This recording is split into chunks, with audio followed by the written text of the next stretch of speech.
जय हिंद दोस्तों, यूपीएससी हिंदी में आप सभी का बहुत बहुत स्वागत है। और देखिए, अंकुरण की इस क्लास में कुछ कुछ खास होने जा रहा है। पहली बात ये कि मैं सोर्स बता दे रहा हूँ यार। देखो, ये जो एक कंटेंट का एक सोर्स होगा, एक कंटेंट का सोर्स है, तो कंटेंट का सोर्स यार मैंने कहीं एकदम पैदा नहीं किया है। परेशान नहीं होना है कि सर पीडीएफ दे दो, पीडीएफ दे दो। दृष्टि का ये जो पेनड्राइव वाली बुकलेट है ना, ये देखो पहले मैं दिखा दे रहा हूँ ताकि आप लोग को ये मामला ही क्लियर हो जाए एकदम। ये जो दृष्टि का पेनड्राइव वाली बुकलेट है, पेनड्राइव 5 4 3 2 1 यहाँ पे लिखा हुआ है, यही वाली बुकलेट कहीं से ले लीजिए। मैं शेयर नहीं कर सकता क्योंकि लिमिटेशन है, सीधे कॉपीराइट लग जाएगा, चैनल अपना बंद हो जाएगा। इस वजह से मैं आप लोग के साथ शेयर नहीं कर सकता। आप इसको ले लीजिए। तो as a content, for content हम लोग ये मटेरियल यूज कर रहे हैं, ठीक है। कंटेंट के लिए क्वेश्चन आंसर जो बनाए जाएंगे, जो क्वेश्चन आंसर और कंटेंट दिए जाएंगे, वो आप लोग को पीडीएफ अपलोड करा दिया जाएगा। तो ये बात समझिएगा, क्योंकि ये जो पेनड्राइव मटेरियल हम लोग लाइन बाय लाइन रीड नहीं कर रहे हैं, अपने पास ना इतना समय ना इतना हमारा टारगेट है। हमारा टारगेट है 250 प्लस क्वेश्चन के माध्यम से, जो कि अब मुझे उम्मीद लग रहा है जैसे जैसे हम डिस्कशन स्टार्ट कर रहे हैं ना, मुझे फीलिंग आ रही है 300 350 प्लस भी जाएगा, ठीक है। तो इतने प्रश्नों के माध्यम से हम लोग सिलेबस डिस्कशन करना, हमारा ये टारगेट है। उस टारगेट से भटकेंगे नहीं। तो कंटेंट एकदम मत रोइएगा प्लीज, पर्सनल मैसेज मत कीजिएगा, ठीक है। कुछ लोग हैं एकदम परेशान हो जाते हैं, सर पीडीएफ पीडीएफ पीडीएफ। तो कोई पीडीएफ नहीं है, क्लास डिस्कशन मोर इंपॉर्टेंट है, ठीक है। सबसे ज्यादा इंपॉर्टेंट है क्लास डिस्कशन। अभी मैं दिखाऊंगा अभी आपको। दूसरा आज काम हम लोग करने वाले हैं, आज हम लोग टॉपर्स कॉपी देखने वाले हैं, कैसे टॉपर्स लिखते हैं। तो आज दूसरा जो काम बहुत महत्वपूर्ण है वो हम लोग ये देखेंगे, प्रदीप सर की कॉपी। और प्रश्न आप पहले देख लीजिए, ठीक है। रामस्वरूप चतुर्वेदी की इतिहास, साहित्य इतिहास लेखन की विशेषताएं। इस टॉपर्स कॉपी पे हमें एक दो बात और पता चलेगी। तो देखो, आप इस बात को समझना, हिंदी लिटरेचर का बैच ये अपने आप में परफेक्ट बैच बनेगा, इसकी गारंटी है। क्यों? क्योंकि मैं जो चीजें आप लोग नहीं ध्यान देते हो, केवल पढ़ाई पे फोकस करते हो कि कंटेंट इकट्ठा हो जाए और कंटेंट इकट्ठा हो जाए और पढ़ लें और पढ़ लें, उन चीजों के अलावा मैं फोकस करवा रहा हूं आंसर राइटिंग पर। तो ये क्लासेस केवल और केवल फोकस है आंसर राइटिंग पे। तो हम लोग देखेंगे कि जब प्रश्न नहीं आए, क्योंकि हम लोग फोकस करेंगे एग्जाम को, ना कि फोकस करेंगे अभी के पढ़ाई को। हम फोकस करें एग्जाम को, कि एग्जाम में ये सिचुएशन हो सकती है कि आपका बहुत पॉइंट्स आपको नहीं याद आए, कुछ कम याद आए, कैसे उसको मैनेज करेंगे, वो सारी बातें हम लोग देखेंगे। और मैं अपनी कॉपी से नहीं दिखाऊंगा, सबसे बड़ी बात है ना। मेरी कॉपी से कोई लेना देना नहीं है भाई, मैं टॉपर थोड़ दूं। हम सीधे पकड़ेंगे प्रदीप द्विवेदी सर, जिनके सबसे हाईएस्ट नंबर आए थे हिंदी लिटरेचर में, अब तक के हाईएस्ट नंबर है। इनको फोकस करके इनको एक हम लोग बेंचमार्क मानेंगे और अपना आंसर राइटिंग इनके लेवल तक या थोड़ा आसपास कम या अधिक पहुंचाने का प्रयास करेंगे। ऐसा बिल्कुल नहीं है कि आप इनके लेवल से अधिक नहीं जा सकते, सिंपल सी बात है। जितना आप प्रैक्टिस करोगे उतना आप इनके लेवल के नजदीक जाओगे, इसमें बिल्कुल कंफ्यूज होने की जरूरत नहीं है। आज हम लोग अब जो तीसरा काम है, हम लोग कुछ साहित्य इतिहास लेखन में क्वेश्चन भी करने वाले हैं, ठीक है। तो साहित्य इतिहास लेखन में क्वेश्चन भी करने वाले हैं। तो यहां पे दो तरह के प्रश्न है, मैं पहले आपसे बता देता हूं। एक है जो अनौपचारिक इतिहास लेखन है, अनौपचारिक इतिहास लेखन है, इसमें एक दो जैसे जैसे भक्तमाल पर टिप्पणी, तो ये बहुत इंपॉर्टेंट है, तो हम लोग अभी इसको देखेंगे। फिर जैसे गारसा दसासी इंपॉर्टेंट हो जाते हैं, ठीक है, मेंस में क्वेश्चन सीधे सीधे आ सकता है। फिर जैसे गारसा दसासी के बाद जॉर्ज ग्रियर्सन, तो इन पर टिप्पणी आ सकती है, जॉर्ज ग्रियर्सन, तो इन पर हम लिखेंगे, ठीक है, इन पर लिखेंगे। इसके बाद दो लोग और बनते हैं, एक बचते हैं मिश्र बंधु बनते हैं। तो देख लो, पहले ही बता दे रहा हूं कि ये प्रश्न हम लोग करने वाले हैं। मिश्र बंधु पर टिप्पणी आ सकती है या कोई प्रश्न आ सकता है, ठीक है। तो ये चार हो गए, और एक आपका हो जाता है शिव सिंह सरोज। तो ये पांच हो गए जो अनौपचारिक औपचारिक लेखन शुक्ल जी से पहले के हैं। इन पांचों पर प्रश्न आपके एग्जाम में आ सकते हैं। इसके अलावा तीन लोग और महत्वपूर्ण है, कौन कौन? रामस्वरूप चतुर्वेदी, आचार्य शुक्ल और आचार्य हजारी प्रसाद द्विवेदी। तो इन तीनों को हम और पढ़ेंगे। शुक्ल जी को हम पढ़ चुके हैं, आज हजारी प्रसाद द्विवेदी और रामस्वरूप चतुर्वेदी, इनको भी करेंगे। समय बचा तो ये भी काम करेंगे, ठीक है। अब देखिए, सीधे आते हैं हम लोग आचार्य हजारी प्रसाद द्विवेदी पर, ठीक है। सीधा शॉर्ट में एक बार बता रहा हूं, है ना। मैं आपसे यही सजेशन दूंगा, जैसे कई लोग ये है ना, कई लोग आप यहां पे ऐसे हैं जो अभी हिंदी लिटरेचर एकदम स्टार्ट ही किए हैं, कुछ नहीं पढ़ा है उन्होंने, तो उनके लिए एक मेरा सजेशन ही है कि आप एटलीस्ट बुकलेट जो है, जो हिंदी लिटरेचर की जो दृष्टि की पीडीएफ मिलती है, चाहे मार्केट से मंगा लीजिए यार, 500-600 की मिल जाएगी, ठीक है। तो जो पीडीएफ मिलती है उसके माध्यम से आप तैयारी आराम से कर सकते हैं, ठीक है। तो वो पैरेलली आप पढ़ते चलिए। तो जैसे हम लोग हिंदी साहित्य का इतिहास डिस्कशन कर रहे हैं, तो हिंदी साहित्य का इतिहास उससे रीड कर लीजिए। तो जो जो टॉपिक यहाँ पे हम लोग डिस्कशन कर रहे हैं उसको रीड कर लीजिए, और यहाँ पे हम लोग क्वेश्चन कर लेंगे, तो आपका पैरेलली काम हो जाएगा। एकदम इसके भरोसे मत रहेगा कि यहीं से आपका सारा कंटेंट हो जाएगा, नहीं, ऐसा नहीं है। मे भी हो जाए, लेकिन मैं ऐसा कुछ मानूंगा नहीं, ठीक है, ठीक है। अब यहां पर हम लोग देखते हैं, देखिए, अब एक व्यक्ति आए थे शुक्ल जी ने पूरा मचाया था तहलका, जो इतिहास लेखन था उसमें पूरा उन्होंने मचा दिया तहलका। इन्होंने क्या किया, इतिहास दृष्टि प्रदान कर दी, प्रत्यक्षवादी, है ना, काल विभाजन की समस्या का समाधान कर दिया। ठीक है, जैसे पश्चिम में तेन ने लिखा था वैसे ही इन्होंने साहित्य इतिहास लेखन भारत में इन्होंने इस तरह से लिख दिया। अब इनके इतिहास लेखन में बहुत सारी कमियां थी, जो हम लोग ने कल का सेकंड क्वेश्चन किया था, इनकी सीमाएं याद है, इनकी सीमाएं, जो इनका सेकंड जो इशू था शुक्ल जी का, ठीक है, जो मुद्दा था कि इनमें क्या क्या सीमाएं हैं, इनकी लिमिटेशंस क्या हैं शुक्ल जी की। तो हम लोग ने पढ़ा था कि यार काल विभाजन बहुत वैज्ञानिक नहीं है, घोर वैज्ञानिकता का इन्होंने प्रयोग कर दिया है, ठीक है, एकदम मतलब अंधी वैज्ञानिकता का इन्होंने प्रयोग कर दिया है। ठीक है, तो हम लोग ने कुछ कुछ यहां पे इनकी प्रॉब्लम्स देखी थी। बस एक मिनट,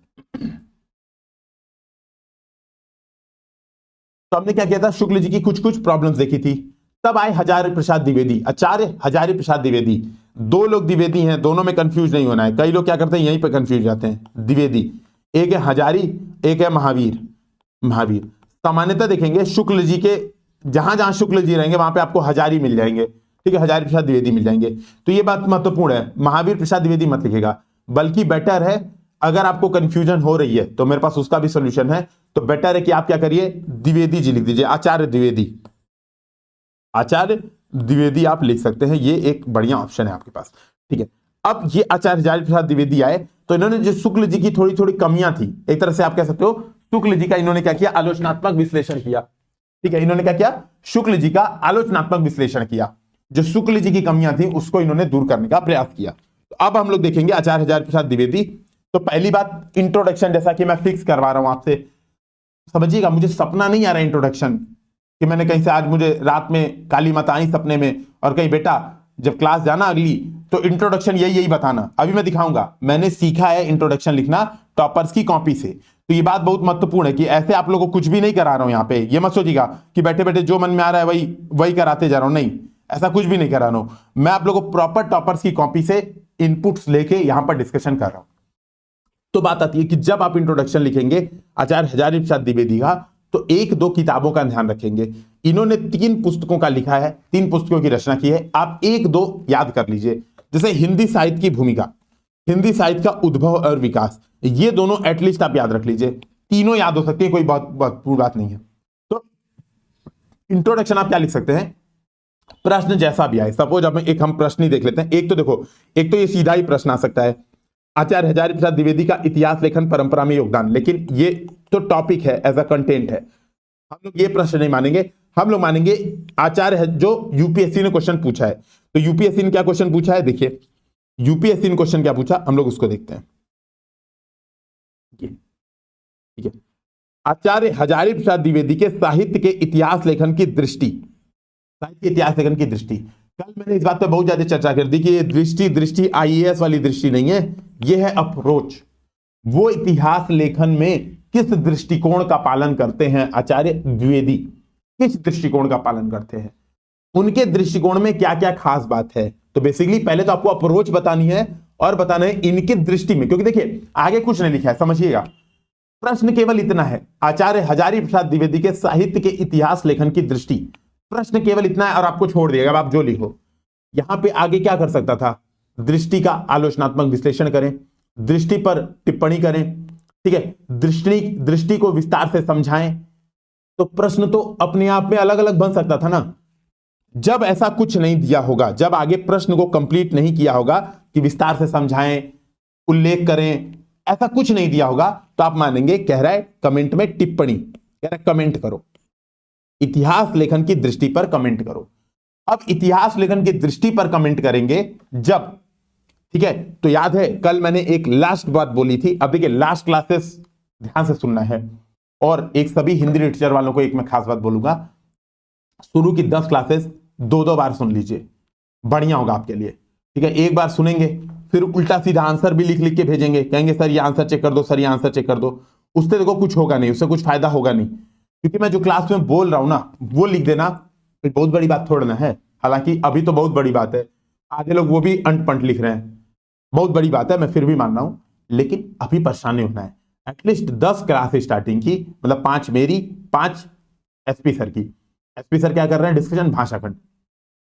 तो कम से कम 2-2 बार, मिनिमम 2 बार, 3 बार सुन लीजिए, ज्यादा बढ़िया रहेगा, ताकि आपके दिमाग में आंसर राइटिंग अप्रोच घुस जाए एकदम। कहते हैं ना कि एकदम ऐसा हो जाए कि आपके शरीर के साथ एकाकार हो जाए आंसर राइटिंग का दृष्टिकोण। तो ये काम आपको करना है। तो मैंने कल लास्ट में बताया था, जब क्लास हो रही थी, तो मैंने कहा था यार देखो, ये जो हजारी प्रसाद द्विवेदी जी है, इनके साहित्य के इतिहास लेखन की अगर दृष्टि की बात करोगे तो इनकी दृष्टि क्या है, परंपरावादी दृष्टि है। एक बात मैंने बोली थी कि इन्होंने परंपरा के महत्व को पहचाना था। दूसरी मैंने बात बोली थी कि जो पूरा इतिहास लेखन है आचार्य शुक्ल पश्चात जितना भी हिंदी साहित्य का इतिहास लेखन है, शुल्क लिख रहा हूं मैं, शुल्क नहीं, गुस्सा हो जाएंगे आचार्य शुक्ल। तो आचार्य शुक्ल के पश्चात जितना भी इतिहास लेखन है, साहित्य इतिहास लेखन, वो क्या है, या तो आचार्य शुक्ल का मंडन है या तो खंडन है। कुछ नया करने का प्रयास किया गया लेकिन हो नहीं पाया अभी तक, समझिएगा। या तो जो लोग हैं, जो समीक्षक है, उन्होंने आचार्य शुक्ल की आलोचना की कि नहीं आचार्य शुक्ल ने ये सही नहीं लिखा, आचार्य शुक्ल ने ये गलती की, या तो ये गलती की, खंडन किया।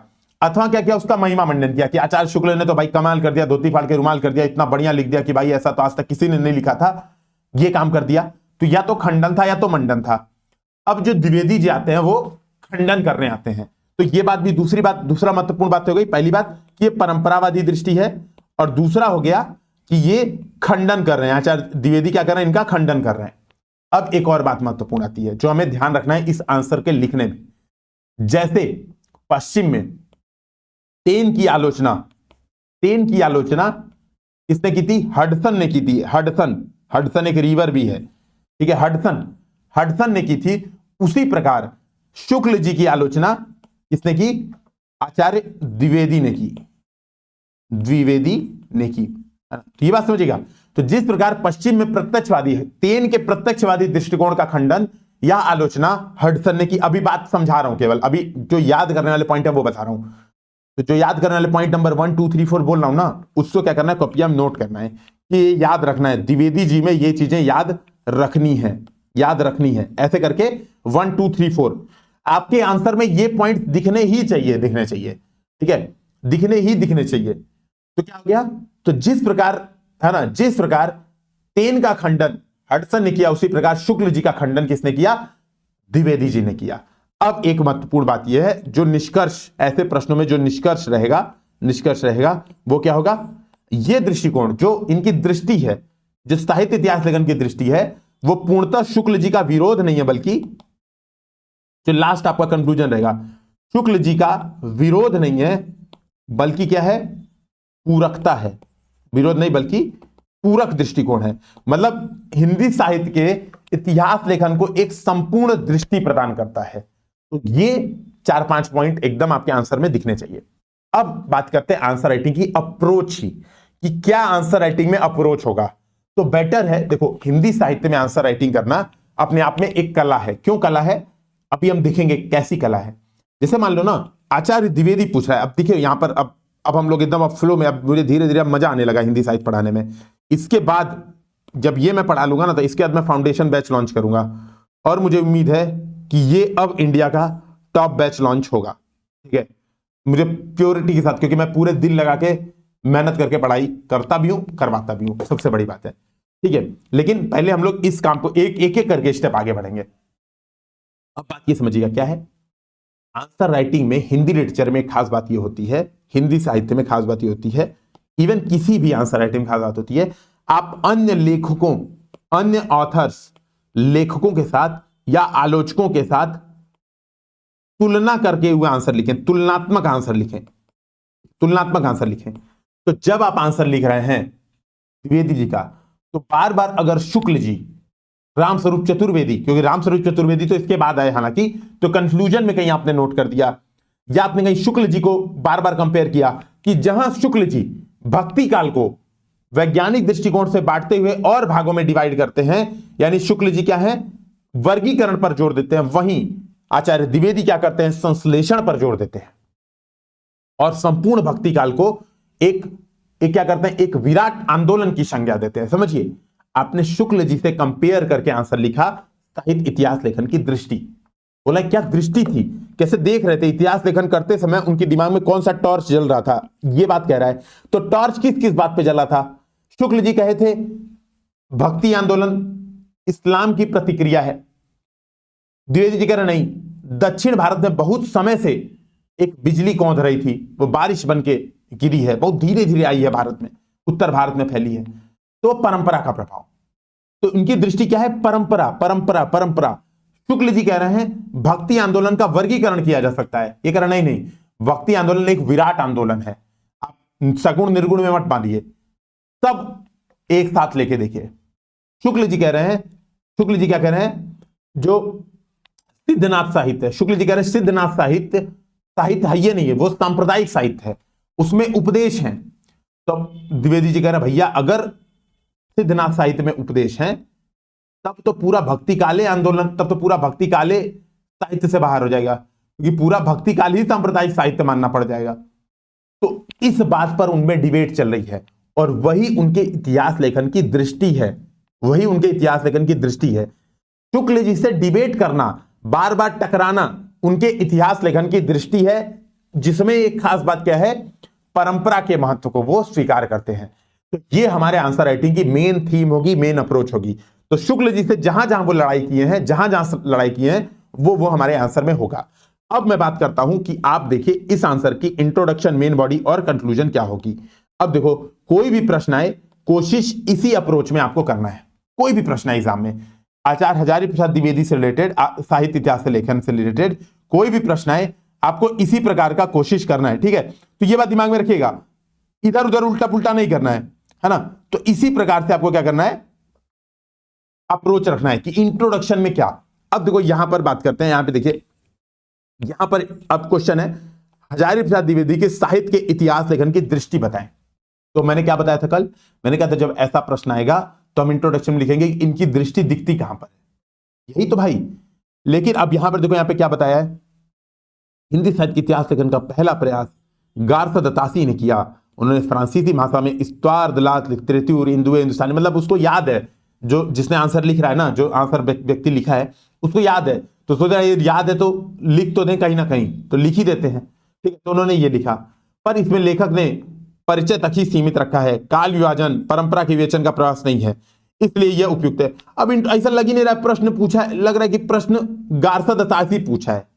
तो मुझे मान लीजिए अगर प्रश्न आता गारसा दत्तासी का आलोचनात्मक विश्लेषण करें, या हिंदी साहित्य इतिहास लेखन को गारसा दत्तासी की देन, मान लो प्रश्न इस पे आता कि इनकी क्या देन है, तब ना ये इंट्रोडक्शन लिखते।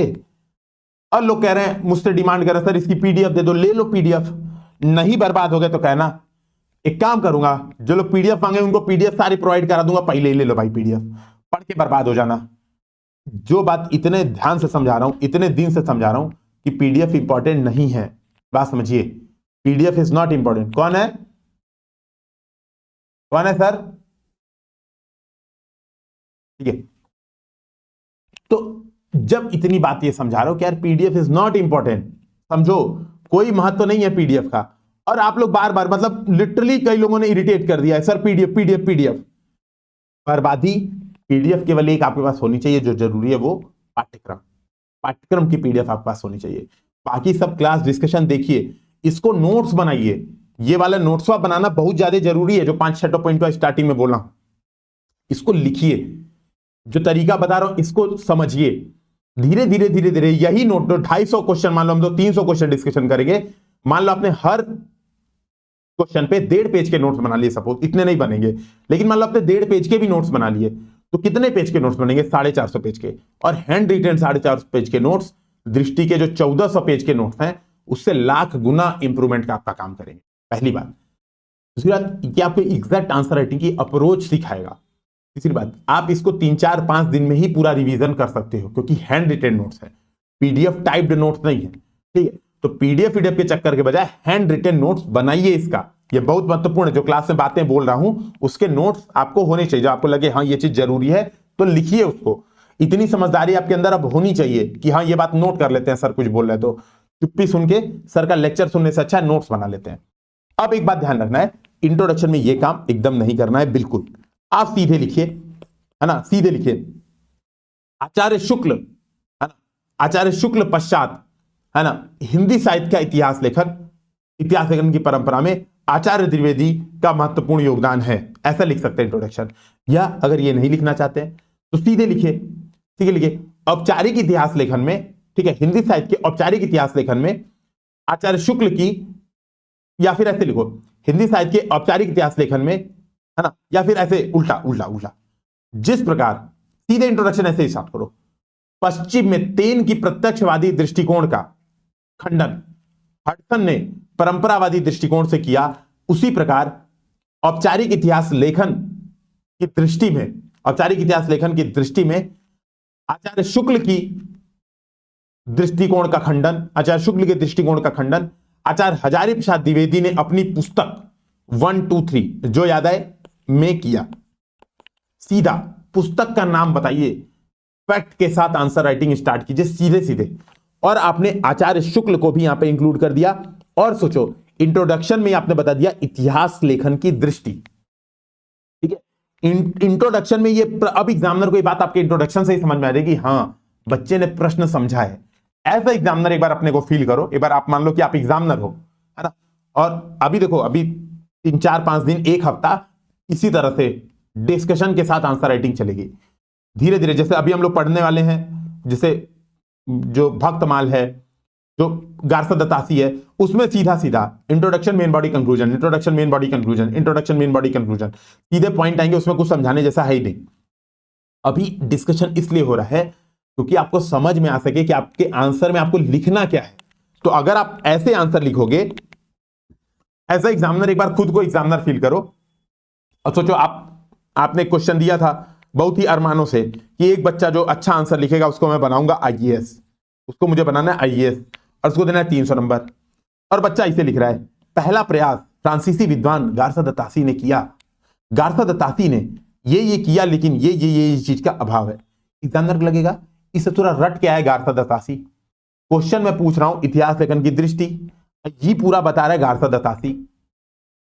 मतलब जमीन आसमान का अंतर ये रहता ना कि जमीन और इंडिया की जमीन और पाकिस्तान की जमीन का अंतर रहता तो एक बार को खाना पच जाता, ठीक है। जैसे आचार्य शुक्ल का दृष्टिकोण एक बार को शॉर्ट में बताते कि आचार्य शुक्ल के अनुसार, एक बार ये इंट्रोडक्शन लिखना नहीं हालांकि, है ना, हालांकि अगर एक बार को ये बताते कि आचार्य शुक्ल के अनुसार, है ना, किसी देश का साहित्य जनता की चित्त वृत्तियों का संचित प्रतिबिंब होता है ना, इसी दृष्टिकोण का खंडन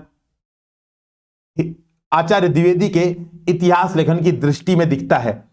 अगर ये भी लिखते ना तो एक बार को चल जाता काम कि आपने आचार्य शुक्ल मतलब इंडिया की जगह पाकिस्तान लिखा, लेकिन यहां पर क्या है, इंडिया की जगह इंग्लैंड लिख के आ रहे हैं।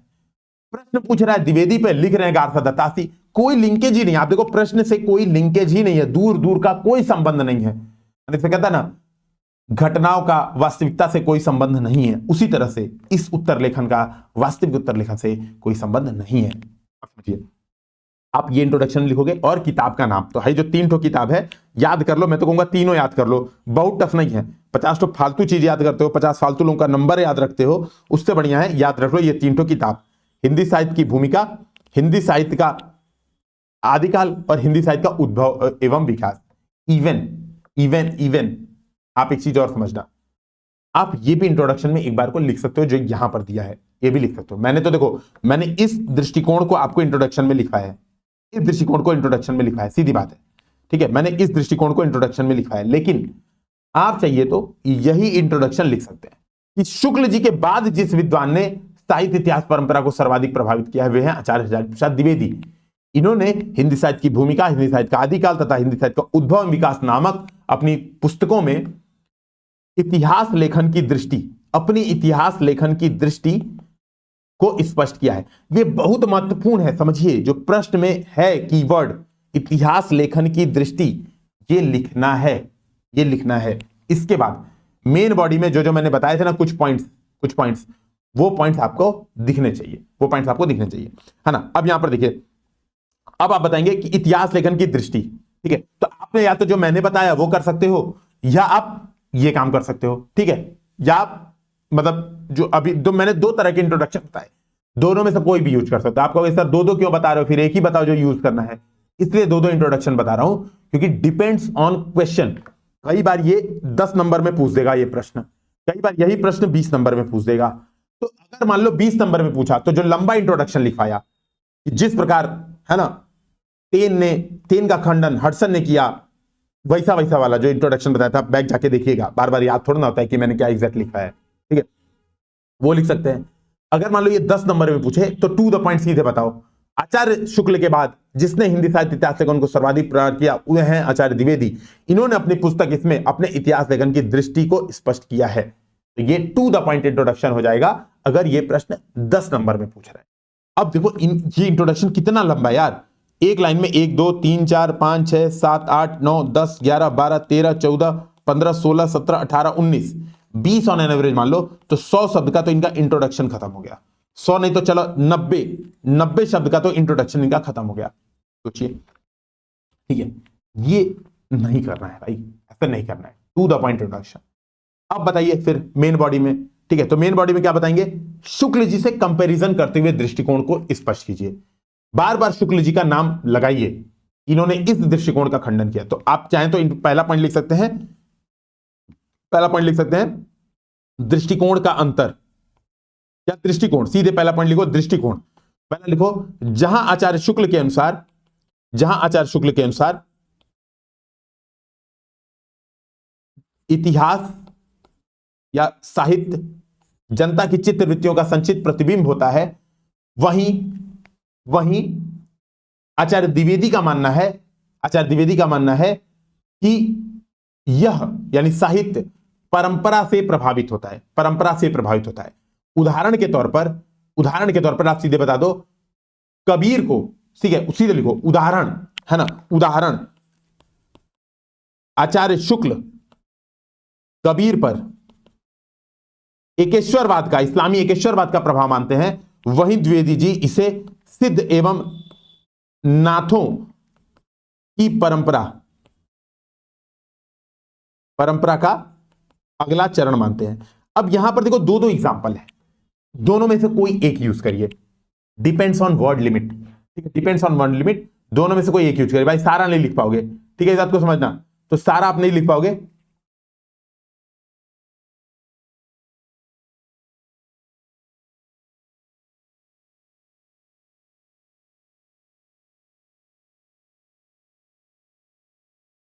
बहुत महत्वपूर्ण है, ठीक है, बहुत महत्वपूर्ण है।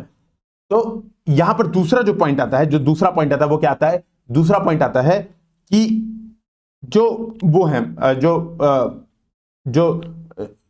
विद्यापति हैं, विद्यापति श्रृंगार के कवि हैं, ठीक है, विद्यापति श्रृंगार के कवि हैं।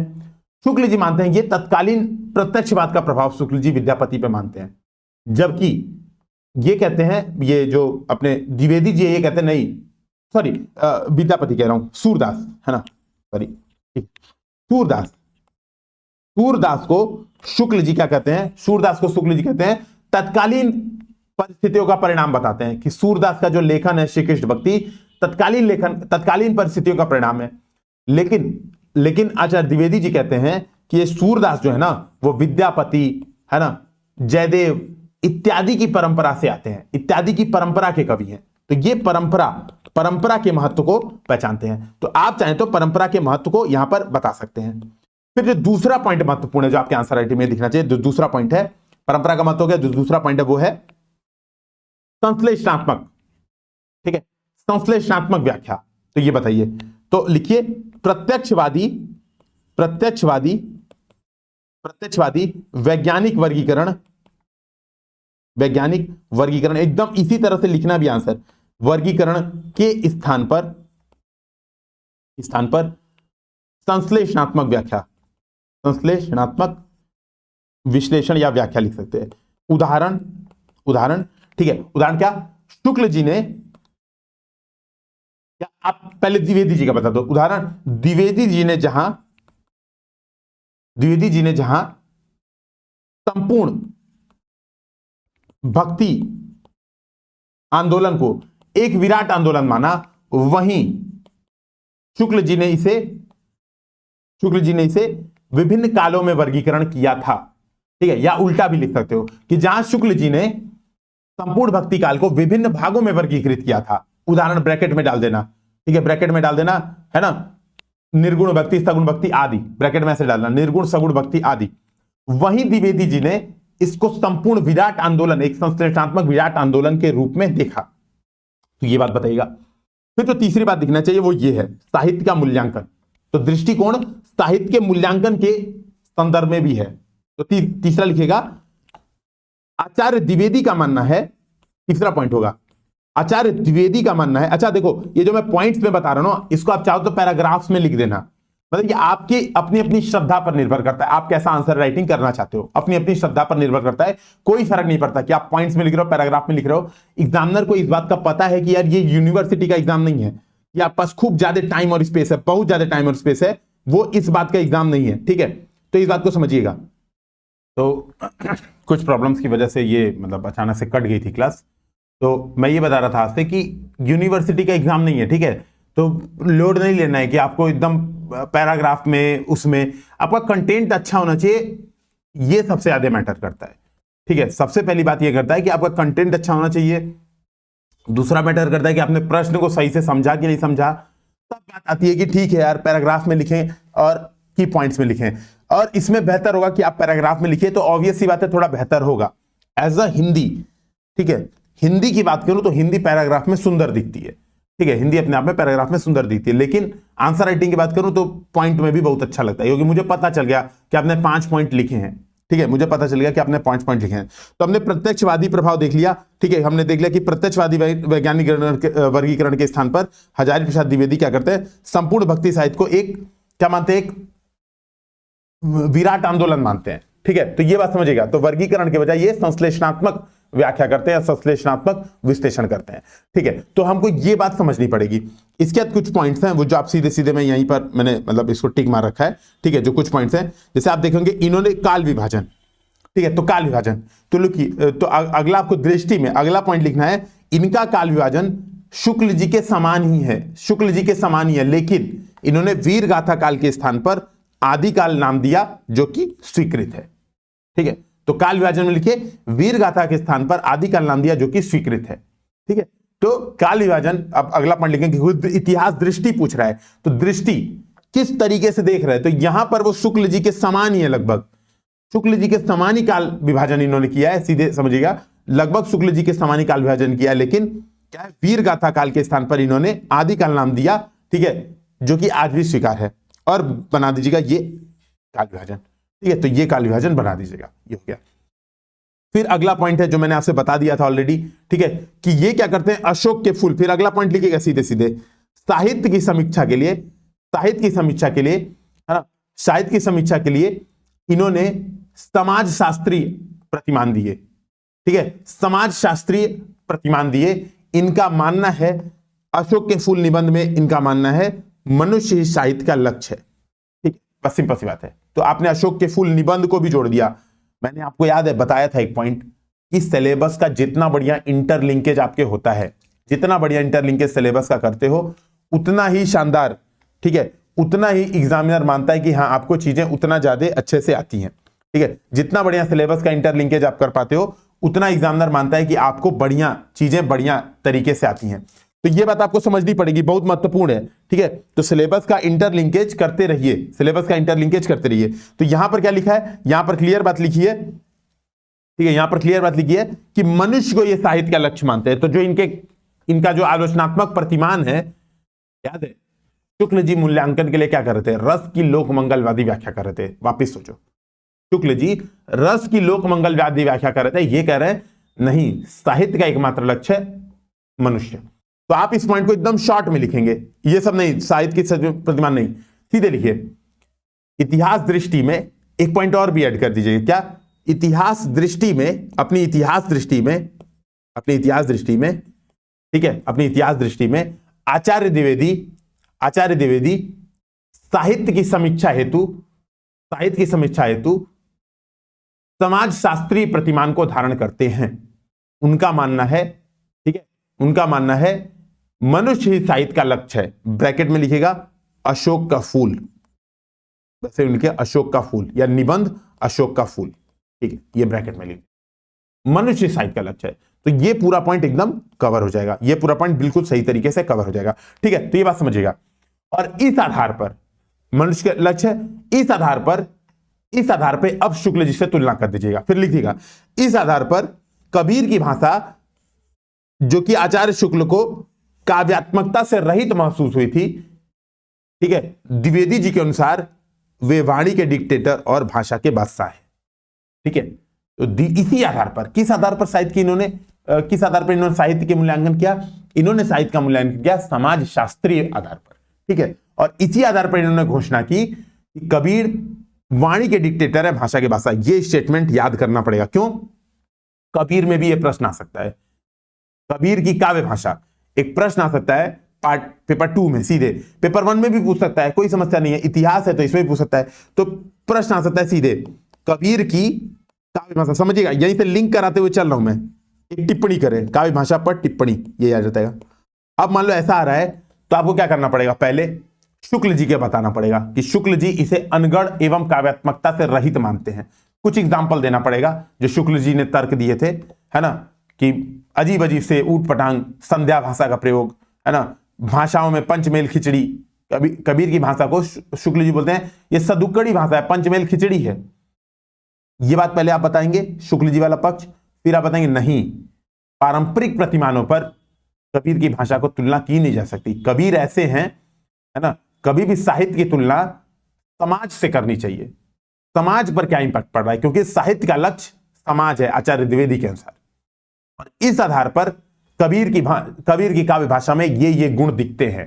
तो जहां पे काव्यात्मकता है वो भी दिखाएंगे कि कबीर की भाषा में मधुरता भी है, काव्यात्मकता भी, सब बताएंगे। और फिर ये भी कहेंगे कि अंतिम लक्ष्य मनुष्य, इसलिए कबीर की भाषा इतनी शानदार है कि वह वाणी के डिक्टेटर और भाषा के वास्ता है।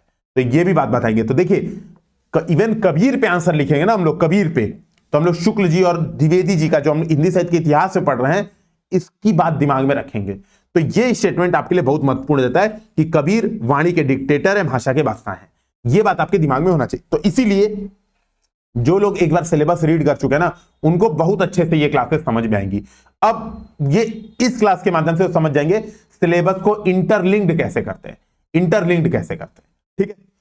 फिर बताइए अपनी इतिहास दृष्टि में, ठीक है, सीधे बात, अपने इतिहास संबंधित दृष्टिकोण में वे कई जगह शुक्ल जी की मान्यताओं से टकराते हैं।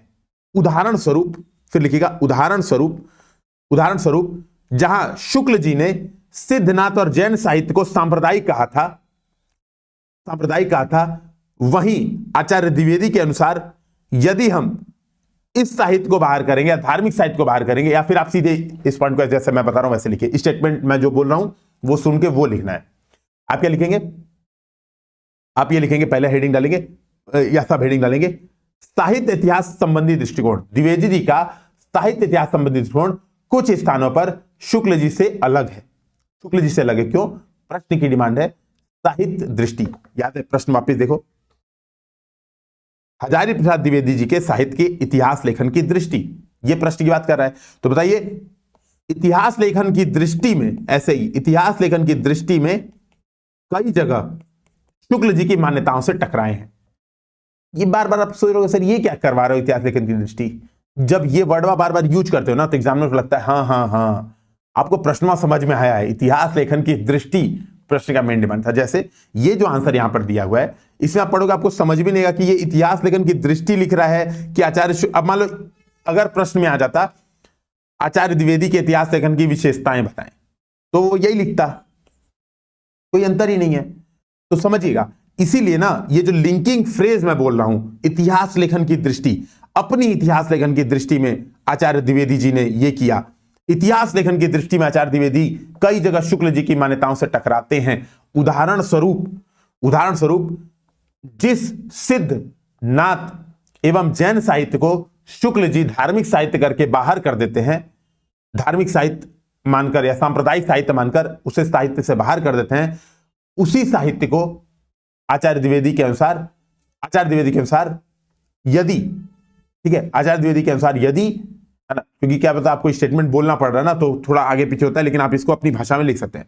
तो आप लिखिए जिस साहित्य को वो बाहर कर देते हैं आचार्य द्विवेदी के अनुसार, यदि हम धार्मिक साहित्य को बाहर करेंगे तो संपूर्ण भक्ति काल को साहित्य के क्षेत्र से बाहर करना पड़ेगा। तो बस एक पॉइंट बताएंगे, बस, बाकी खत्म। अगर प्रश्न की डिमांड यही है कि कहां पर टक्कर ले रहे हैं, प्रश्न अगर अलग से पूछ रहा है आचार्य शुक्ल और आचार्य द्विवेदी की इतिहास लेखन दृष्टि की तुलना करें या उस पर चर्चा करें, तब आप ये सब पॉइंट्स बताएंगे। लेकिन अभी हमें केवल यह बताना है कि कुछ स्थानों पर इनका दृष्टिकोण आचार्य शुक्ल से टकराया है। इन 3 एग्जांपल्स में से कोई एक एग्जांपल, और पहला एग्जांपल बेस्ट है, पहला एग्जांपल बेस्ट है। कबीर वाला एग्जांपल याद है, ये परंपरा के प्रभाव में, ये हम कर चुके थे। सोचो कबीर वाला एग्जांपल, जब हम परंपरा कह रहे थे ना, परंपरावादी दृष्टिकोण, तो हमने ये एग्जांपल नोट कर दिया था कि कबीर की जो अखड़ता है वो इस्लामी एकेश्वरवाद का प्रभाव शुक्ल जी मानते हैं, जबकि द्विवेदी जी कहते हैं नहीं, ये क्या है, ये नाथ संप्रदाय और हठ योग साधना में है। ठीक है, ये बात हमने डिस्कशन कर दी थी। एक और जहां पे शुक्ल जी टकराते हैं वो बस बता रहा हूं, ये लिखना नहीं आंसर में, भक्ति आंदोलन का उद्भव, भक्ति आंदोलन का उद्भव। तो शुक्ल जी मानते हैं कि भक्ति आंदोलन इस्लामिक आक्रमण का प्रभाव था। जब जो हिंदू जाति थी वो अपने पौरुष से क्या हुई, हताश हो गई, उनको लगा यार इस्लाम ने हमारे ऊपर आक्रमण कर दिया। तब ये भगवान की करुणा, ईश्वर की करुणा में, ईश्वर की शक्ति में ध्यान लगाए। तो ये कारण खोजते हैं भक्ति आंदोलन का ये। जबकि द्विवेदी कहते नहीं, भक्ति उपजी दक्षिण लाए रामानंद, प्रगट भय कबीर में सप्तदीप नौखंड। ठीक है, ये कहते हैं भक्ति दक्षिण भारत की परंपरा 7वीं 8वीं सदी में अलवार परंपरा में विकसित हो चुकी थी और वो आ रहा था सामने। ठीक है, वो आया, भारत में फैला, वो विस्तार किया, परंपरा यहां भी ढूंढते हैं।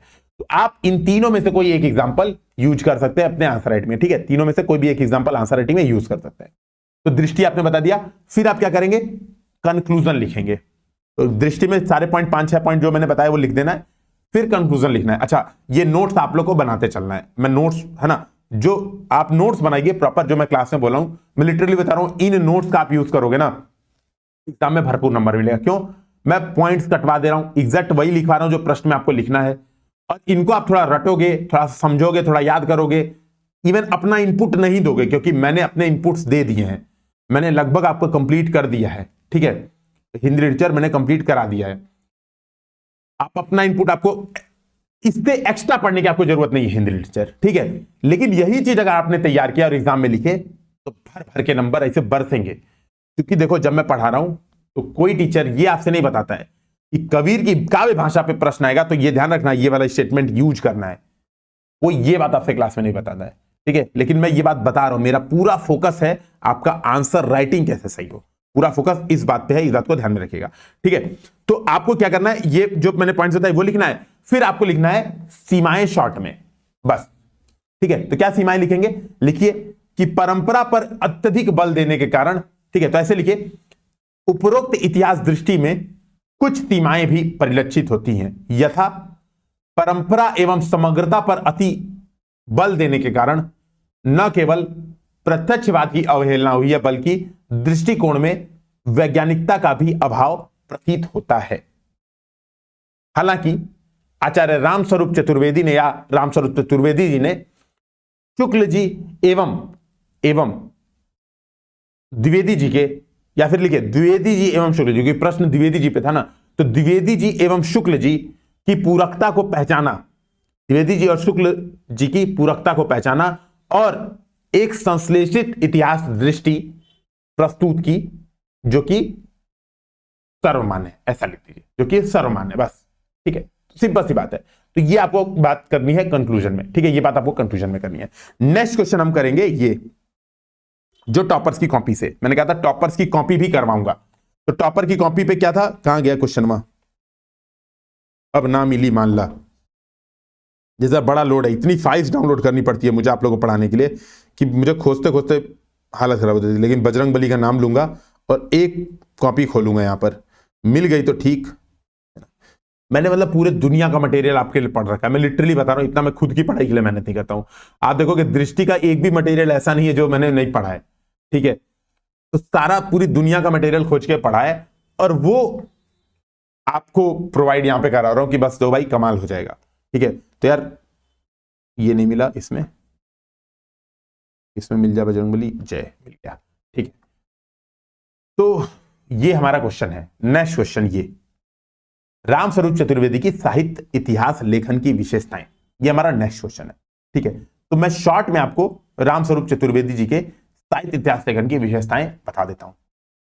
एक सिंपल सी बात है, बस 2-3 बातें आपको दिमाग में रखनी है, 2-3 चीजें दिमाग में रखनी है। पहली बात, रामस्वरूप चतुर्वेदी जी इतिहास लेखन कब किए, तो तब किए जब शुक्ल जी ने एक इतिहास बोध स्पष्ट कर दिया था। ठीक है, इतिहास बोध, ये हमारा तीसरा टॉपिक है इतिहास लेखन में, और खत्म है हमारा इतिहास लेखन। अब हम केवल अगली जो नेक्स्ट हमारी क्लास होगी या इसी क्लास में हम क्या करेंगे, अब सीधे टू द पॉइंट बातें करेंगे। ठीक है, टू द पॉइंट बातें करेंगे। ठीक है, अभय सर अबे सर शायद है नहीं, मैं 1 मिनट उनसे बोल देता हूं, वीडियो अपलोड करके ही वो जाएंगे। ठीक है, तो दिक्कत है, कह रहा हूं कि सर अभी आप वेट करिएगा थोड़ी देर, मैं वीडियो बना देता हूं अपलोड करके तभी जाइएगा। ठीक है, 15-20 मिनट एक्स्ट्रा लगेगा, है ना। तो आप इस बात को समझिए, ये कब इतिहास लेखन कर रहे हैं, ये तब इतिहास लेखन कर रहे हैं जब शुक्ल जी ने इतिहास बोध समझा दिया। यार इतिहास का मतलब जनता की चित्रवृत्तियों का संचित प्रतिबिंब का साहित्य से कोरिलेशन, संबंध स्थापित करना है। जब शुक्ल जी ने यह बात बता दिया, और शुक्ल जी बात द्विवेदी जी आए कि यार तुम केवल प्रत्यक्षवादी हो यार। शुक्ल जी को डांटे, मतलब गुस्सा किया, हालांकि शुक्ल जी सबसे खतरनाक थे। हम लोग ने फोटो भी देखी थी शुक्ल जी की, याद है पहली क्लास में, है ना। तो मुंह चूचो एकदम, मतलब सोचो किसी को डांट देना तो आदमी डर जाए तुरंत। तो शुक्ल जी को उन्होंने कहा यार तुम केवल परंपरा पर तुम बात करो, केवल प्रत्यक्षवाद तुम कह रहे हो कि केवल जनता की चित्तवृत्तियों का संचित प्रतिबिंब है। अबे तुम ये बता ही नहीं रहे हो यार कि चित्तवृत्तियां एक परंपरा से बनती है। जैसे मेरी चित्तवृत्ति पे मेरे मम्मी, मेरे पापा, मेरे नाना, मेरे दादा, सबका एक प्रभाव होगा। ये बात तो तुम बता ही नहीं रहे हो। तो ये बात कही द्विवेदी जी ने। अब रामस्वरूप चतुर्वेदी कह रहे हैं यार तुम लोग आपस में लड़ रहे हो यार। भाई कोई भी इतिहास देखना ना दोनों चीजों पर निर्भर करता है, न केवल प्रत्यक्षवाद बल्कि परंपरा, दोनों चीजें जरूरी होती है यार। तुम कह रहे हो केवल ये जरूरी है करें, केवल एक, भाई दोनों जरूरी है, मिल बांट के रहो, ऐश करो, मजे करो। तब इन्होंने इतिहास लेखन किया, बोले दोनों चीजें जरूरी है। लेकिन जहां जहां झगड़ा हुआ, जहां जहां झगड़ा हुआ तो वहां पे शुक्ल जी का समर्थन धीरे से कर दिया। जहां पे लगा कि नहीं इस चीज में क्या जरूरी है, जैसे इस्लामिक वाला जो मैंने आपसे क्या कहा था, जो मैंने आपसे बताया था कि भक्ति आंदोलन का उद्भव, तो भक्ति आंदोलन के उद्भव पे शुक्ल जी का मानना था ये इस्लामिक आक्रमण का प्रभाव है। ठीक, इस्लामिक आक्रमण का प्रभाव कह रहे हाँ है, मान लिया। रामस्वरूप जी कहते हैं नो डाउट, बिल्कुल है, मान लिया उन्होंने, प्रभाव तो था ही, ज्यादा मान लिया उन्होंने प्रभाव। तो आप इस बात को समझिएगा। तो जनरली इन दोनों की मान्यताओं का इन्होंने संश्लेषण किया, जो आपके आंसर में दिखनी चाहिए एक बात, इन्होंने शुक्ल जी और द्विवेदी जी की मान्यताओं का संश्लेषण किया। पहली बात, एक बात ये दिखनी चाहिए आपके आंसर में, तो मैं पहले समझा दे रहा हूं, फिर आपको द्विवेदी सर की कॉपी दिखाऊंगा।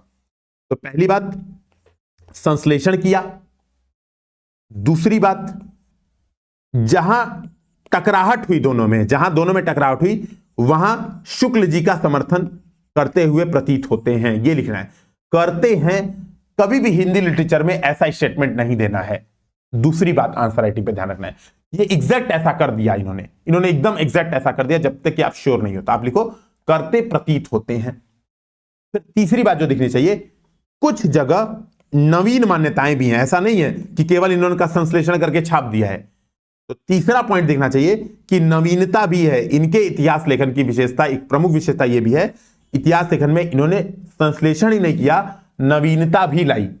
कुछ ऐसे बिंदु हैं जहां पर इन्होंने नवीनता भी लाई। ये 3 पॉइंट ऑफ फोकस होंगे आपके रामस्वरूप चतुर्वेदी जी के आंसर की। ठीक है, तो रामस्वरूप चतुर्वेदी के साहित्य इतिहास लेखन की विशेषताएं आप बताओगे तो 3 बातों को फोकस करोगे, शुक्ल जी द्विवेदी जी का संश्लेषण, जहां पे लड़े वहां पे शुक्ल जी का समर्थन, और नवीनता। इन बातों पर आप फोकस करोगे। ठीक है, इन बातों पर फोकस करोगे आंसर राइटिंग में। ये 3 पॉइंट्स की फीलिंग आपके आंसर राइटिंग में जरूर दिखनी चाहिए। अब एक बार देखते हैं हम सर की कॉपी। पहली बात देखो पहली बात जो मैंने आपसे बताया था, देखो क्वेश्चन है रामस्वरूप चतुर्वेदी की साहित्य इतिहास लेखन की विशेषता। ये है, इन्होंने क्या बताया, इन्होंने कब इतिहास लेखन लिखा, कब इतिहास लेखन लिखा। तो इन्होंने लिखा, जैसे मैंने आपको याद बताया था, शुक्ल जी का लिखना है कि औपचारिक इतिहास लेखन में केंद्रीय भूमिका है, सोचो। और शुक्ल जी का इतिहास लेखन की दृष्टि नागरी प्रचारणी सभा के ग्रंथ हिंदी शब्द सागर में दिखता है। लेकिन 150 शब्द में आए तो टू द पॉइंट लिख दो, नागरी प्रचारणी ग्रंथ के इसमें इतिहास बोध युक्त, ऐसा याद है पहली क्लास सोचिए बताया था कि नहीं, कैसे इंट्रोडक्शन करना है। तो देखो इन्होंने ये बताया कि कब इन्होंने लिखा, जब द्विवेदी जी है ना, जब द्विवेदी जी और शुक्ल जी अपनी विधेयवादी और परंपरावादी इतिहास दृष्टि से परिपक्व कर चुके थे, तब इन्होंने लिखा। ठीक है, और किसमें लिखा? हिंदी साहित्य संवेदना और विकास नामक पुस्तक में। ऐसे क्या कहा था? सोचो, कहा था ना इन पुस्तक का नाम लिखना है। आप कहोगे सर ना, मैंने भाई इन लोग की कॉपीज खूब पढ़ी हैं, ये केवल ऐसा नहीं है कि पीडीएफ लेके आपको दिखा दिया। मुझे इवन ये पता है कि मुझे अपने आंसर कम पता है, प्रदीप सर के आंसर ज्यादा पता है कि इन्होंने इस आंसर में क्या लिखा। इन्होंने कहां पे बिहारी को फ्लिंट से तुलना करते हुए बताया है, या फ्लिंट का कंपैरिजन किया है बिहारी से। कहां पे इन्होंने बिहारी के बारे में आंसर लिखते हुए इसको ग्रियर्सन का स्टेटमेंट दिया है कंक्लूजन में। वो सब बातें मैंने पढ़ी हुई हैं इनकी कॉपी से। ठीक है, तो आप चूंकि आपका समय कम है, इतना समय है नहीं, प्री के बाद पढ़िएगा नो डाउट। प्री के बाद toppers copy will be the best resource material जो पास होगा। लेकिन प्री से पहले जो मैं बता रहा हूं ये भी कर लोगे ना, तो मैंने बहुत अच्छा तरीके से एनालिसिस किया है, वो एनालिसिस सीधे सीधे यूज करो। तो देखो क्या है इंट्रोडक्शन में, हिंदी साहित्य संवेदना और विकास नामक पुस्तक। और अभी कुछ क्लासेस स्लो इसी पेस में चलेंगी, 1-2 क्वेश्चन, 3 क्वेश्चन, 4 क्वेश्चन, बस पेस अभी बढ़ाने की जरूरत नहीं है। एक बार आप पहले कंफर्ट लेवल पे आ जाइए, एक बार ये आत्मसात कर लीजिए कि हाँ हिंदी साहित्य हमें समझ में आ रहा है, तब एक बार ट्रेन पे बैठेंगे और सीधे फिर लैंड करेंगे मेंस एग्जाम में। चिंता मत कीजिए, लेकिन पहले आराम आराम से समझ के थोड़ा आगे बढ़ते हैं। तो इन्होंने कब लिखा? इन्होंने पुस्तक का नाम लिखा संवेदना और विकास, हिंदी साहित्य संवेदना और विकास इनकी पुस्तक का नाम था।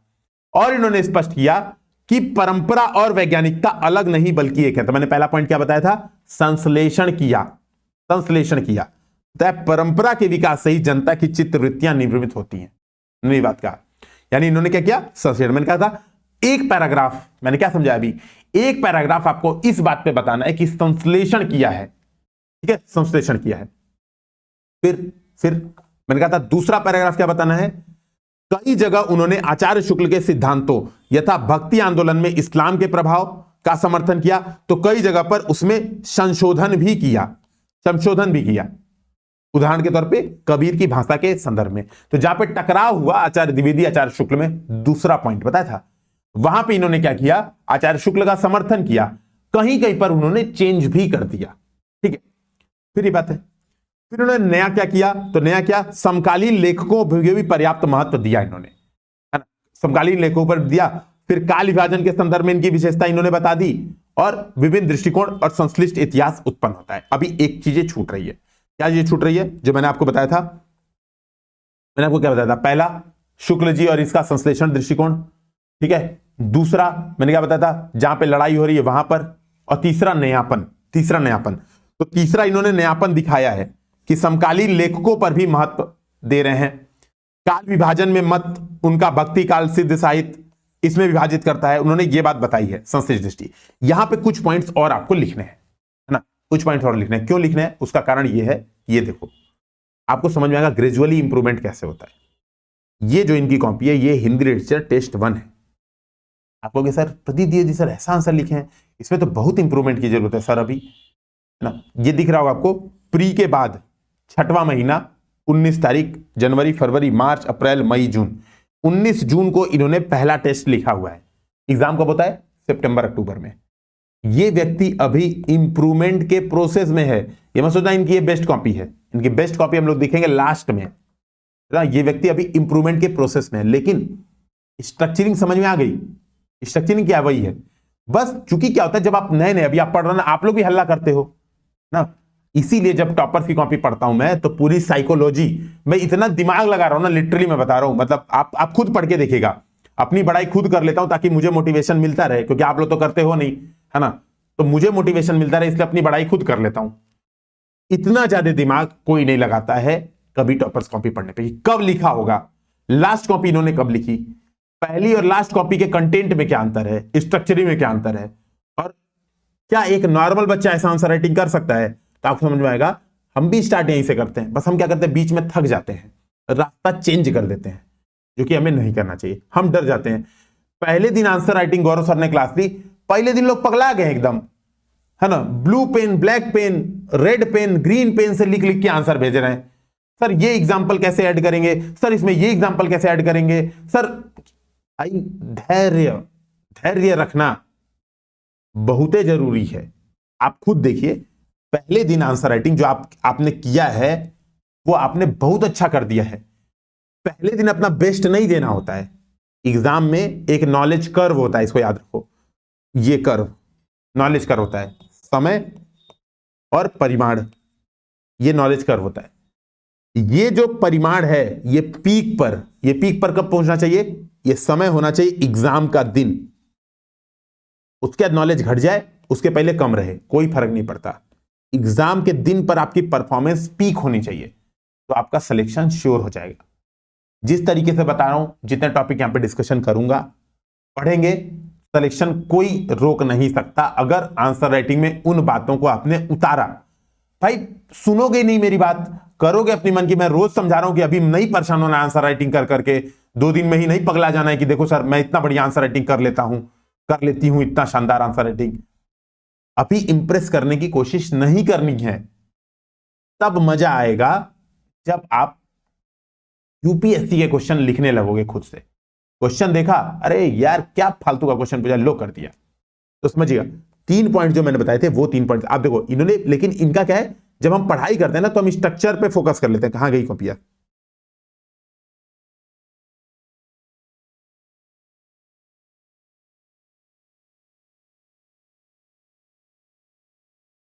ये पहला टेस्ट है भाई, ये पहला टेस्ट है। और पहले टेस्ट से हम किसी आदमी को जज नहीं कर सकते। हम क्या जज करेंगे? लास्ट टेस्ट से। और जजमेंट तो हम ऐसे भी नहीं करेंगे। ऑलरेडी सेलेक्टेड है यार, हिंदी लिटरेचर में हाईएस्ट नंबर लाए हैं, ऑलरेडी सेलेक्टेड है। लेकिन आपको समझ में आ रहा हो कि देखो इन्होंने स्ट्रक्चरिंग सेट कर ली थी पहले ही लेक्चर, मतलब पहले ही टेस्ट में इन्होंने स्ट्रक्चरिंग सेट कर ली थी। हालांकि मुझे ये लग रहा है अगर ये लास्ट टेस्ट में आंसर राइटिंग करते, यही आंसर ये 150 शब्द में लास्ट टेस्ट में लिखते, तो पता क्या करते, क्या इंप्रूव करते? ये जो कि मैंने इनकी कॉपी से समझा भी है। ये क्या करते? यहां से सीधा स्टार्ट करते, सीधा, है ना। अच्छा, औपचारिक इतिहास लेखन, औपचारिक इतिहास लेखन के काल में आचार्य रामस्वरूप चतुर्वेदी का इतिहास लेखन, उनकी किताब या उनकी पुस्तक हिंदी साहित्य संवेदना और विकास में स्पष्ट होता है, जिसमें वो यह बात बताते हैं, यहां पर ये वाली बात, सीधे ये बात लिखाते, ये बात इग्नोर कर देते और इस बात की जगह वो क्या करते, जो मैं बात बताने वाला हूं वो चीज नोट करते, वो चीज ऐड कर रहे होते। क्योंकि अभी क्या कि इनका कंटेंट भी लिमिटेड होगा। पहला टेस्ट फ्री दे के आया, तुरंत पहला टेस्ट दिया, तो कंटेंट लिमिटेड होता है ना, इतना ज्यादा थोड़ा ना पड़ा होता है। तो आप ये बात समझिएगा कि क्या अप्रोच होती, और ये बात जो विधेयवादी परंपरावादी दृष्टिकोण है वो इसके नीचे करते, ये इसके नीचे करते। ठीक है, तो ये बात समझिएगा, इस वाले बात के नीचे करते, यही सीधा इंट्रोडक्शन यहां से स्टार्ट करते कि इनका दृष्टिकोण इसमें दिखता है, और लास्ट में इन्होंने ऐसा किया है। अब हम क्या करेंगे, सीधे देखेंगे आचार्य द्विवेदी जी के, रामस्वरूप चतुर्वेदी जी के इतिहास लेखन की क्या विशेषताएं हैं, इसको हम लोग अब तुरंत देखेंगे। तो इन्होंने क्या किया, इन्होंने देखो यही एक तरह से इंट्रोडक्शन जो दृष्टि वाला है वही लिखा है, सीधे सीधे देखो दिख रहा है, वो दृष्टि वाला इंट्रोडक्शन रटने की कोशिश की है, वही इन्होंने लिखा है कि परंपरा में। बाद में इनको समझ में आया होगा करते हैं एग्जाम में कि यार ये नहीं लिखना है, मैं 100% श्योर हूं इनको समझ में आया होगा कि नहीं डायरेक्ट, बल्कि मैं यही लिखता, हिंदी साहित्य और संवेदना का विकास, मैं सीधे ये लिखता। ठीक है, इनको खुद ही ये बात समझ में आई होगी, और इन्होंने वाकई में समझा और लास्ट में ये बात किया है, क्योंकि मैंने भी ये बात समझी है कि इनको समझ में आया था। उनके इतिहास ग्रंथ का नाम है हिंदी साहित्य संवेदना का विकास। क्योंकि यार ये देखो ये कितने शब्द में है, देखो इन्होंने कितने शब्द में, आचार्य रामचंद्र चतुर्वेदी ने कितने शब्दों में, ये जो दृष्टि का जो कंटेंट है वो कितने शब्दों का है, देखो 1 2 3 4 5 6 7 8 9 10 11 12 13 14 15 16 17 18 19 पर लाइन, 3 3 6 9 1 10 5 15 5 20 और 22, ये दोनों मिला के 23, 3 26, 4 30, 4 34, 4 38, 4 42 और 1 43, 43 गुणे 19, ये ऑन एन एवरेज 19 या 57 का 7 हाथ लगी 5, 19 चौक 76 5 81। लिखना कितना है, डिवाइड बाई 6, ही तो लिखना है एग्जाम में, इसका छठा भाग ही लिखना है। तो जब आप अपना बढ़िया समय इस बात पे बर्बाद कर दोगे, ये चीज लिख देंगे, तो आपको समझ में आएगा। और ये लिख लिख के ही गलती समझ में आती है, ये गलती ऐसे नहीं समझ में आएगी, पढ़ के कभी गलती नहीं समझ में आएगी। आपको पढ़ाई कितनी भी कर लो, पढ़ के कभी गलती नहीं समझ में आएगी। समझ में, लिख लिख तू लिख तू लिख, तब समझ में आएगा कि क्या ऐड करना है, क्या रिमूव करना है। और मैंने भी भगवान की दया से कम हिंदी साहित्य में भी कुछ नहीं तो 700-800-600 क्वेश्चन की प्रैक्टिस की है। 7 साल के PYQ है ना, 7 साल के PYQ ही देख लो, और जो 7-8 गो टेस्ट लिखे हैं, वो जो मेरे PDF में है। ये दृष्टि वाले प्री क्वालिफाई करो ना तो फ्री में दे देते हैं आपको टेस्ट सीरीज। लो लिखो, कॉपी चेक करते नहीं है वैसे भी। कॉपी चेकिंग मैं भी एक दिन दिखाऊंगा, कभी हो सकता है ऐसा समय आए मैं भी दिखाऊंगा, ठीक है। ये बात समझिएगा। हालांकि मुझे तो कुछ लोड नहीं लेना था, मेरा तो सत्यप्रकाश सर चेक करते हैं, सत्यप्रकाश सर का मैं चेक करता हूं, तो दोनों लोग अपने बात खत्म कर लेते हैं आपस में, है ना। दोनों ही भाई पढ़ रहे हैं, दोनों ही पढ़ा रहे हैं, तो क्या ही लोड है, तो दोनों के एक दूसरे कॉपी चेक कर लिया तो इंप्रूवमेंट अपने आप मिल गया, ठीक है। तो हम लोग भी करते हैं, वही कोशिश यही करते हैं, है ना। अभी बात को समझिएगा, तो क्या है ना। तो आपको क्या लिखना सीधा है कि इनका इतिहास लेखन का दृष्टिकोण या इनकी इतिहास लेखन, है ना, आचार्य रामचंद्र चतुर्वेदी का इतिहास लेखन इनकी पुस्तक हिंदी साहित्य और संवेदना का विकास में दिखता है। और दृष्टिकोण संवेदना और विकास से स्पष्ट हो जाता है, जिसमें उन्होंने सीधे इनका दृष्टिकोण इस नामकरण में शामिल 2 शब्दों संवेदना और विकास से स्पष्ट होता है, जिसमें उन्होंने क्या किया, जिसमें उन्होंने आचार्य शुक्ल के प्रत्यक्षवाद और आचार्य द्विवेदी के परंपरावादी दृष्टिकोण का क्या किया, परंपरावादी दृष्टिकोण का संश्लेषण किया। यह बात सीधे लिखिए, संश्लेषण किया, सीधी बात, संश्लेषण किया, है ना। ये इंट्रोडक्शन में डायरेक्ट होगा। अब कौन से पॉइंट ऐड होंगे, तो पहली बात ये, ठीक है। तो पहली बात मैंने क्या बताया था, ये तो संश्लेषण बता दिया। फिर मूलतः शुक्ल की दृष्टि से प्रभावित है, जहां पर फिर बताइए आचार्य शुक्ल और द्विवेदी में विवाद की स्थिति में सामान्यतः वो क्या करते हैं, आचार्य शुक्ल जी का समर्थन करते हैं, मैंने आपको बताया। तो आप बताइए, भक्ति काल के उद्भव संबंधी विवाद में उन्होंने मलेच्छ वाहिनी के आक्रमण, मतलब इस्लाम के आक्रमण के महत्व को क्या किया है, स्वीकार किया। यह सब मत लिखिएगा, नामवर सिंह के विरोध आचार्य द्विवेदी, इतना समय अभी नहीं है। अभी जब पहली बार बेसिक आंसर लिखिए तब लगे कि सर शब्द बच जा रहे हैं मेरे, सर जो आपने बताया कंटेंट वो 130 शब्द में ही मेरे समाप्त हो गए, तब नामवर सिंह भी घुसा दीजिएगा, तब मुझे कोई समस्या नहीं, भाई आप अच्छे से अच्छा लिखो यार आंसर, मुझे क्या समस्या होगी एज अ टीचर। लेकिन अभी एज अ स्टार्टिंग में आपको क्या करना है, आपको जो बता रहा हूं वैसे लिखना है, ठीक है। तो भक्ति काल उद्भव के विवाद में इन्होंने ये बात आपको बता देनी है, ठीक है। फिर आप बताइए, हालांकि इनकी दृष्टि में मौलिकता भी है, तो अगला पॉइंट क्या लिखेंगे, इनकी दृष्टि में मौलिकता भी है। उदाहरण स्वरूप आदिकाल के नामकरण और कबीर के महत्व जैसे प्रश्नों में उन्होंने शुक्ल जी की परंपरा को पुनर्परिभाषित किया है। देखो इन्होंने क्या लिखा था, देखो एकदम लगेगा कि यार यही छाप रहे हैं क्या, पढ़ के लिख रहे थे क्या द्विवेदी सर, है ना। द्विवेदी सर ने चतुर्वेदी जी के इतिहास लेखन की दृष्टि को द्विवेदी और शुक्ल जी का पढ़ के लिखा है क्या, मिश्रण कर रहे हैं सर आप फालतू। देखो क्या है, कबीर की भाषा के संदर्भ में उन्होंने क्या किया, कई जगह पर उसमें संशोधन किया, ठीक है, सीधा टू द पॉइंट। देखो पूरे लाइन को कितना जल्दी लिख दिया, तो कई जगह पर उसमें संशोधन भी किया, कई जगह शुक्ल जी का समर्थन किया, तो कई जगह पर संशोधन भी किया। ये पॉइंट इस तरह से लिखेंगे, ठीक है, समझ में आ रहा है, इस तरह से लिखेंगे। फिर अगला पॉइंट, ये बहुत महत्वपूर्ण है, ये वाला इंपॉर्टेंट पॉइंट है, इसीलिए मैंने कहा कि सर से हम लोग थोड़ा वैल्यू एडिशन करें। क्या, इन्होंने भाषा और साहित्य में गहरे संबंधों को खोजा, भाषा और साहित्य में गहरे संबंधों को खोजा तथा भाषिक प्रवृत्तियों की गहरी समीक्षा की। तो ये स्टेटमेंट याद रखना, क्या, इन्होंने भाषा और साहित्य के गहरे संबंधों को खोजा और भाषिक प्रवृत्ति की गहरी समीक्षा की। इनका मानना है, ठीक है। इन्होंने फिर भी अगला, इन्होंने बिहारी जैसे कवियों और मिर्जा गालिब जैसे शायरों और बिहारी जैसे कवियों की भाषिक परंपरा की समीक्षा करते हुए यह बताया कि लिखने की सजगता जीवंतता को कम करती है, कहने की सजगता जीवंतता को बढ़ाती है। मतलब समझ रहे, शायरी गा रहे हो तो ये क्या है, आपकी जीवंतता को बढ़ाती है। मतलब समझ रहे हो, बहुत अच्छा मजा आता है ना शायरी में। मिर्जा गालिब के शेर देखेंगे, मिर्जा गालिब के शेर देखते हैं, चलिए।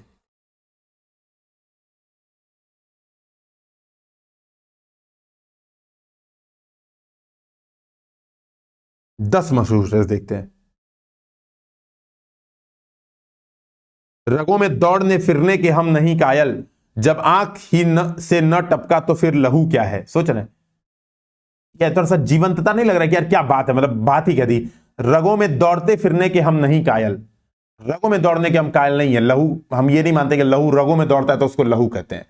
हम मानते हैं कि आंख से टपकना चाहिए लहू, समझ रहे? ऐसे भूतिया बन जाओ, छेद कर लो यहां से, आंख से लहू, अब मतलब गुस्सा, गुस्सा लगना चाहिए, ऐसा सीधी सी बात है। अब ये आप मीनिंग समझ लेना, मीनिंग समझाने मेरा काम नहीं है अभी।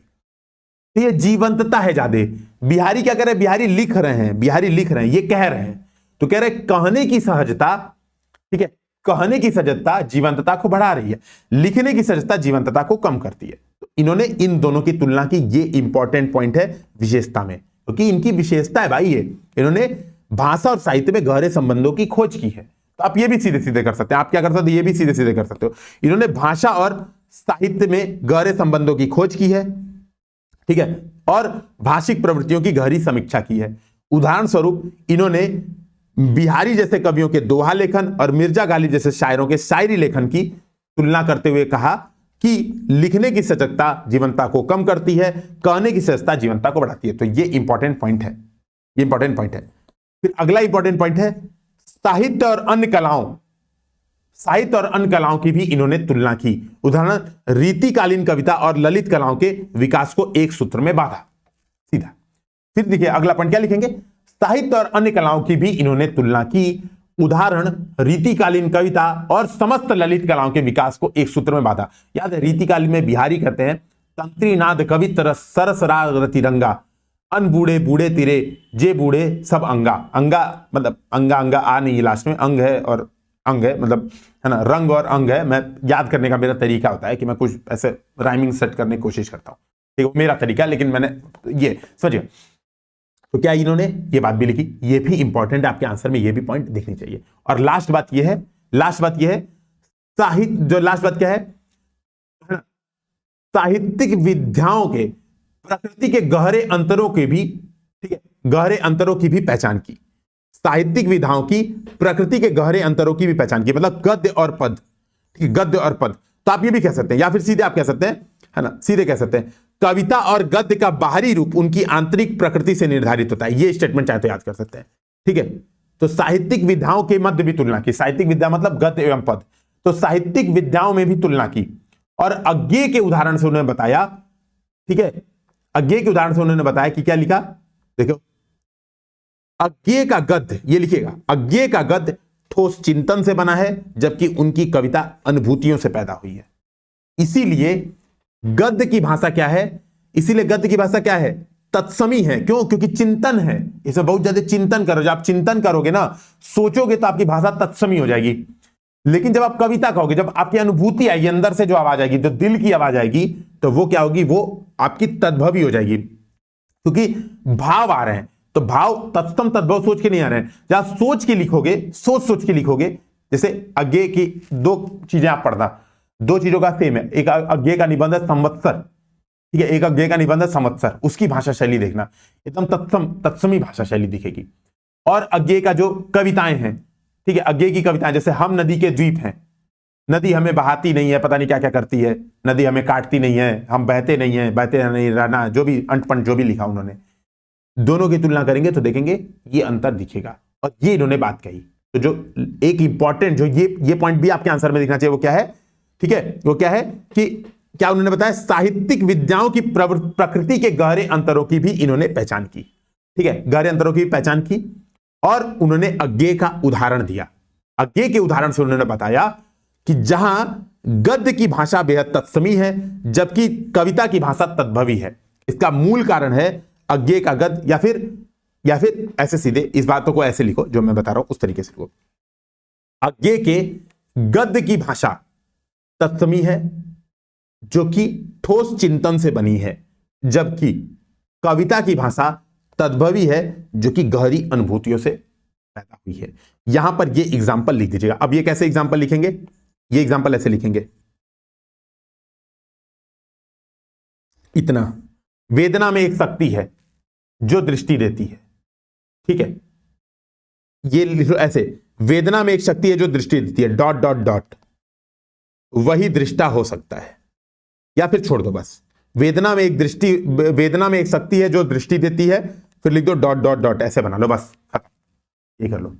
फिर यहां पे लिखो दुख सबको मांझता है, दुख सबको मांझता है, फिर डॉट डॉट डॉट, उन्हें सीख देता है कि दूसरों को मुक्त रखें। इतना ही याद रखना है, बीच में डॉट डॉट डॉट यूज करना है।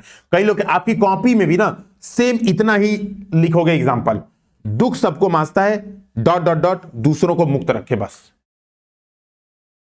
ये बात समझिएगा, ठीक है। वेदना में एक शक्ति होती है जो दृष्टि देती है, और दुख सबको मांजता है, फीलिंग सेम है, देख रहे हो, लेकिन दुख सबको मांजता है, ये तद्भवी भाषा है, जबकि वेदना में शक्ति है जो दृष्टि देती है, क्या तत्समी भाषा है।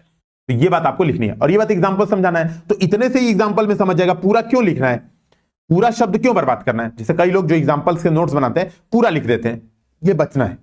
जो काम का है केवल उतना लिखेंगे, पूरा अंट पंट नहीं लिखेंगे। ये बात हो गई है ना। अब इसके बाद आप चाहिए तो ये पॉइंट छोड़ सकते हैं, बहुत इंपॉर्टेंट पॉइंट नहीं है कि इतिहास लेखन शायद दर्शन को भी समाविष्ट करते हैं, चाहे तो लिख भी सकते हैं, है ना। दर्शन को भी समाविष्ट करते हैं और श्रृंगार और भक्ति का समन्वय करते हुए बताते हैं कि ईश्वर मानव से अधिक क्षमताएं रखता है, इस रूप में श्रृंगार में भी मानव से अधिक मानव हो सकता है। तो कई बार क्या होता है ना, बहुत विवाद होता है। जैसे आप देखोगे कुछ कविताओं को आप देखोगे, सपोज विद्यापति की कविताएं, तो ऐसा लगे कि काफी अश्लील है।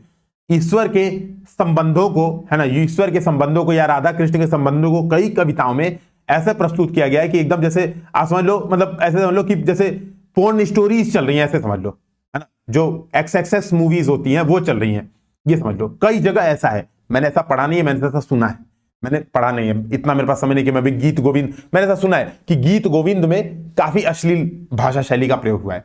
तो ये कह रहे कि यार ये गलत नहीं है ना। श्रृंगार और भक्ति को आप अलग अलग क्यों कर रहे हो, श्रृंगार और भक्ति सेम है। जैसे कई लोग कहते हैं कि वो जो गीत गोविंद है ना वो श्रृंगारिक है, विद्यापति की पदावली जो है वो श्रृंगारिक है। ये कह रहे यार ऐसा नहीं है यार।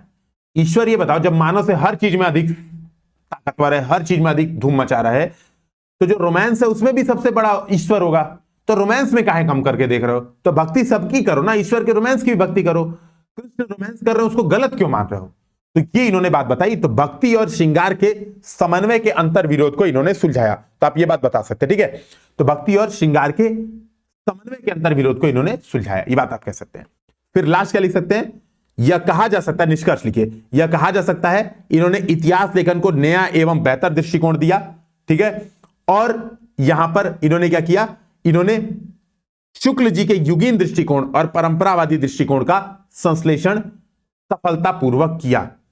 इसी कारण इन्हें इतिहास लेखन के लिए व्यास सम्मान सहित विशेष पुरस्कार मिले हैं। तो ये आपका कंक्लूजन हो जाएगा, ठीक है। वापस सुनिएगा क्या बोला, वही कंक्लूजन हो जाएगा। इसको वापस लिखिए। तो जो मैं जैसे जैसे नोट्स बनवा रहा हूं ऐसे ऐसे बनाते चलो। एग्जाम में एक भी क्वेश्चन छोड़ के नहीं आओगे, और ऐसा धूम मचाओगे ना 150 शब्दों में कि एग्जामिनर कहेगा यार कहां से पढ़ लिया। वहीं भी लिख देना कि गौरव सर की क्लासेस की है या अंकुरण किया, ऐसा कुछ लिख के चले आना, ठीक है, ताकि अब एक नया जो तमाशा हम लोग कर रहे हैं वो सामने आए, ठीक है।